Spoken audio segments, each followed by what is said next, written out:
En cette période de fraîcheur, le nombre de revendeurs des anciens vêtements augmente, incitant la population à aller vers ces friperies qui se vendent à bon prix. Dans le lot des marchandises, on y trouve des habits de tout genre et à tous les goûts. À vous maître, c'est l'intitulé d'un concours annuel de plaidoirie et de réquisitoire initié par la tribune Jeunes pour le droit au Mali. Ils étaient 16 candidats à concourir, mais seulement 2 étudiants en droit privé ont pu se démarquer des autres pour cette édition. Assure les détails dans ce journal. Merci de nous recevoir chez vous. Bonsoir à tous et bienvenue dans cette édition. Remise de bourses d'études aux meilleurs élèves et étudiants de la commune de Ngabakoro-3. C'est le fruit du partenariat entre l'Institut des finances Samake Mohamed et le Conseil communal de la jeunesse. L'initiative vise à encourager l'excellence en milieu scolaire et à favoriser la poursuite des études supérieures. Reportage à Runakia Dambeli. Ils sont 5 lauréats à bénéficier des bourses d'études offertes par l'Institut des finances Samake Mohamed en collaboration avec le Conseil communal de la jeunesse de Ngabakoro-3. Les récipiendaires, dont 4 nouveaux bacheliers et une étudiante, tous des séries scientifiques, entendent s'engager pour être à la hauteur des attentes. On lui remercie pour ce qu'il a fait pour nous. On lui promet aussi d'honorer cette bourse-là avec joie. Cette initiative vise à encourager l'excellence en milieu scolaire et faciliter la poursuite des études supérieures. En tout cas, c'est la conviction du promoteur de l'Institut des finances Samake Mohamed. Nous sommes avec la jeunesse de Ngabakoro-3. On les a offert des encouragements pour qu'ils puissent venir étudier au sein de notre institut. Ces encouragements ont été alloués à des meilleurs élèves qui ont été admis au sein des différents établissements de la commune, les Mourabou. Donc, comme vous savez, nous sommes en partenariat très fécond avec la jeunesse de Ngabakoro-3. Donc ce partenariat est adossé au développement de l'entrepreneuriat de cette jeunesse-là. D'accord ? Qui dit encourager l'entrepreneuriat, il faut soutenir une bonne formation, notamment les recommandations de l'assurance qualité qui est bien soutenue par les autorités. Ils ont été chanceux d'avoir ces bourses, donc nous sommes vraiment émus de resserrer les ceintures et d'être excellents aussi, parce que c'est l'objectif de ce partenariat. Le PCA a donné ces bourses uniquement pour accompagner les excellents. Un partenariat pour que chaque année, d'autres élèves et étudiants brillants puissent bénéficier de cette bourse et continuer leurs études supérieures en toute quiétude. Tribune Jeunes pour le droit au Mali, Trijeud, vient de boucler son concours annuel de plaidoirie et de réquisitoire intitulé « À vous maître ». L'objectif est de faire promouvoir le droit des hommes à travers cet espace où étudiants en droit et débattent sur une thématique. Cette année, ils étaient 16 candidats. Les 14 ont laissé place à Kadidiatou Konaté et Abdoulaye Sissé, tous 2 étudiants en droit privé. Fatou Diaby et Soumaïla Konari pour les détails. À la candidate Kadidiatou Konaté dans le rôle du procureur. Sur la première rubrique, justesse juridique de l'argumentation et la maîtrise du sujet, le jury lui a donné 8,50. Sur l'éloquence, donc la deuxième rubrique, le jury lui a donné 5 sur 6. Sur l'attitude du candidat à répliquer et à répondre aux questions, le jury lui a attribué 3 sur 4. Ce qui fait une note globale de 16,50. Ainsi, face à Abdoulaye Sissé jouant le rôle de l'avocat de la défense, il a fallu 0,50 points de différence pour que l'étudiante en droit privé remporte le trophée de l'acte 8 du concours de plaidoirie et de réquisitoire. À vous, maître. Tous 2 étaient à la hauteur de par leur maîtrise du thème, à savoir accès à la justice pour les victimes et sinistrées des violations des droits de l'homme en temps de crise. Qui a souffert de ces blocus? C'est la question qu'on doit se poser. C'est la population constante qui a souffert de ce blocus. Au regard de tout ce qui précède, le ministère public requiert qu'il vous plaise de retenir les accusés Buranda et Durba dans les liens de l'accusation et sur la peine de les condamner à la peine de mort. La défense vous demande d'appliquer la peine de vie. La peine de vie, car la justice, elle est surtout faite pour les vivants et non les morts. La peine de vie, car la justice, elle doit être porteuse d'espoir et non de désespoir. Face à un jury attentif, prêt pour une audience publique, procureur et avocat de circonstance, chacun défend avec abnégation le pour et le contre. Et les plaidoiries étaient houleuses. Nous avons en tout cas assisté à une belle finale digne de ce nom. Les candidats étaient à la hauteur. Et quand on voit l'argumentaire qui a été développé par les uns et les autres, les deux candidats, je veux dire, c'était vraiment des arguments juridiques solides. Pour les candidats, il n'y a pas de perdant, car l'espace aura permis d'acquérir de nouvelles connaissances. Je suis vraiment content d'avoir gagné. J'ai été deuxième certes, mais l'objectif a été atteint. J'ai beaucoup appris et surtout, je me suis beaucoup amusé. J'ai vu mes potentiels, j'ai vu aussi mes lacunes, car j'ai aussi beaucoup appris, c'est ça même l'essence et l'essence même de ce concours. Les jurys, de par leur pertinence, nous ont montré les points qu'il fallait mieux développer, les points qu'on a bien développés et surtout les points qu'on a occultés et qui devaient être développés.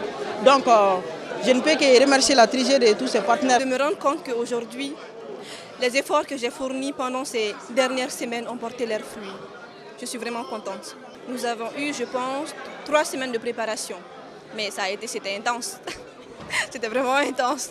Cependant, l'essence du concours est de faire comprendre à la jeune génération voulant évoluer dans le monde juridique qu'elle se doit d'être une génération qui agit pour le changement et d'être des femmes et hommes de droit qui travaillent avec humanisme, véracité et, s'il le faut, être la voix des sans-voix.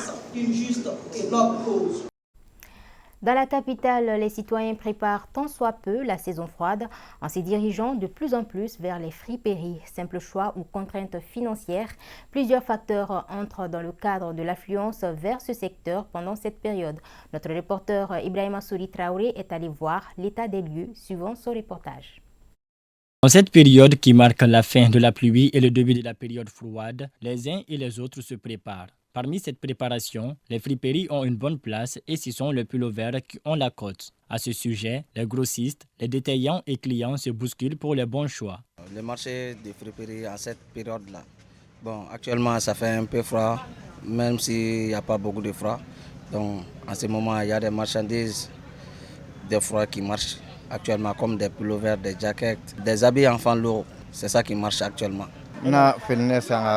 Je suis venu acheter des vêtements en vue de la période froide qui pointe à l'horizon.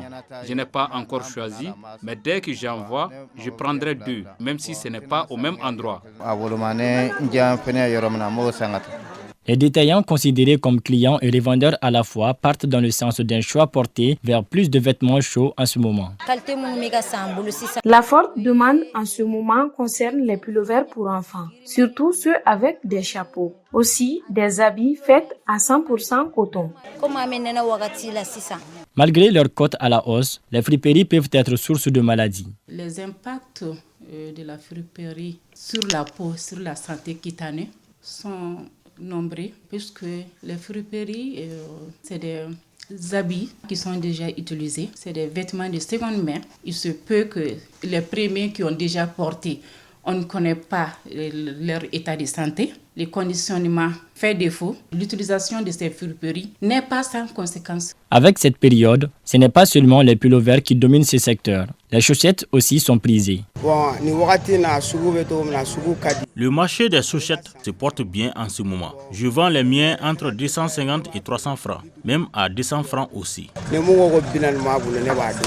Souvent pour le conditionnement, il y a les produits chimiques qui sont utilisés. Ces produits chimiques, la plupart du temps, sont composés de colorants. Et ces colorants peuvent donner des allergies, comme l'eczéma de contact allergique. Ça peut donner ce qu'on appelle une mycose. Les jeunes qui donnent la mycose, souvent, ils ont besoin d'un hôte, c'est-à-dire une personne vivante, pour se réveiller. Donc, il peut, par exemple, la première personne qui l'a déjà porté, si cette personne a une maladie fongique comme la mycose, les germes restent à l'état de spore. Donc, il faut quelqu'un de vivant pour qu'il porte et que les germes se réveillent pour une deuxième fois. Donc, ça peut donner non seulement des mycoses, la gale, un eczéma de contact. Donc, il faut que les conditions de d'hygiène soient respectés pour qu'on puisse les porter pour une deuxième fois. Toutefois, le marché des friperies, surtout avec le froid qui s'installe, se présente pour la plupart des citoyens comme le lieu par excellence d'achat et de vente de vêtements en toute simplicité. Un marché qui nourrit son homme car beaucoup de personnes s'y ravitaillent.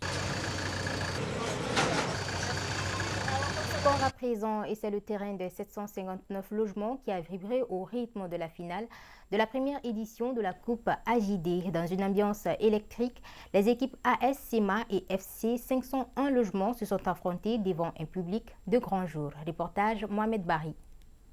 Ici sur le terrain des 759 logements, l'équipe AS Sema en jaune est face à l'équipe FC 501 logements en vert pour la finale de la première édition de la Coupe AJD. Pour l'occasion, place à une mobilisation de grand jour. Alors nous avons initié ce tournoi de football dans le but de rassembler les jeunes de la commune 6 afin que nous puissions se donner la main. Comme le président de la transition a si bien dit que si lui échoue, c'est la jeunesse qui a échoué. Et nous, à notre niveau, on voulait montrer aux autres jeunes des autres quartiers qu'il faut se donner la main pour le développement de notre pays. Voilà, c'est dans ce sens que nous avons organisé ce tournoi.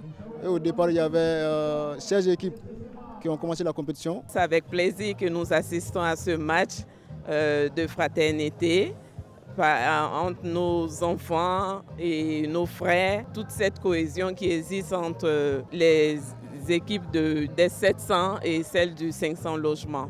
Après l'exécution de l'hymne national, le coup d'envoi est donné. Les 22 acteurs enchaînent de beaux gestes devant un public enthousiaste. L'équipe AS Sema, plus enjambée, obtient un pénalty à la 22e minute du jeu et transforme. Score 1-0 à la mi-temps. À la reprise, l'équipe des 501 logements se bat sans relâche et égalise à la 75e minute du jeu. Score qui nous conduit à la séance des tirs au but. Dans cet exercice, l'équipe FC 501 logements se montre plus à droite et remporte 3-2, mettant fin à cette rencontre. Ce match a été organisé dans le but, en tout cas, de magnifier la cohésion et le vivre ensemble qui existe et qui a été longtemps prôné, en tout cas par les notabilités de la cité, par les femmes de la cité, par l'ensemble de la population de la cité, pour que la jeunesse puisse se retrouver et communier ensemble et conjuguer les efforts pour pouvoir contribuer au développement de la cité. On est venu pour gagner,